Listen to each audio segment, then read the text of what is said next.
I can't believe it. £600 made in a day. So this is day one of my honest digital marketing journey. I didn't start a day ago, but I'm going to do these talking videos to show you everything about it. So yesterday was a really good day, I'm not gonna lie. I started digital marketing on the 1st of June, like properly actually started it, invested time, invested money, created my store, created my first digital product. It is now the 3rd of September, so I'm about 3 months in. So far I have earned just over £10,000.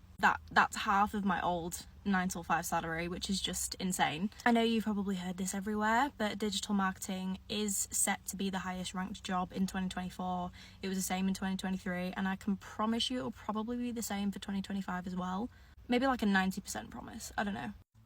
For me, I am in the space of selling digital products online, so there is absolutely no stock. You don't have to pick and pack anything, because I used to work in a warehouse for like 3 days. My life has literally done a 180 since I started this. Like, I have never seen such like a steady stream of income since doing this. And I didn't think it was going to work. I didn't make a sale for 3 days, and then after my first sale, I didn't make a sale for 2 weeks.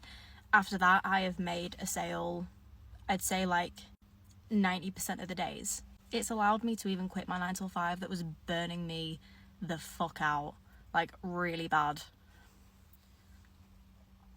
So my last day with them was the 26th of August. I have now been officially self-employed for 2 weeks. A lot of people do really struggle with this, and that's why I kind of come on here to show them that you are going to have them struggles, you are going to have that kind of bad mindset some days, and it's going to be fine. Definitely one of the best things I ever did, and I would definitely encourage anybody who's stuck in like a shitty 9 till 5 to do the same. I'm going to be sharing my income, the highs, the lows, everything that I kind of learn along the way, so that you guys can know everything that you need to know before you get into it. But yeah,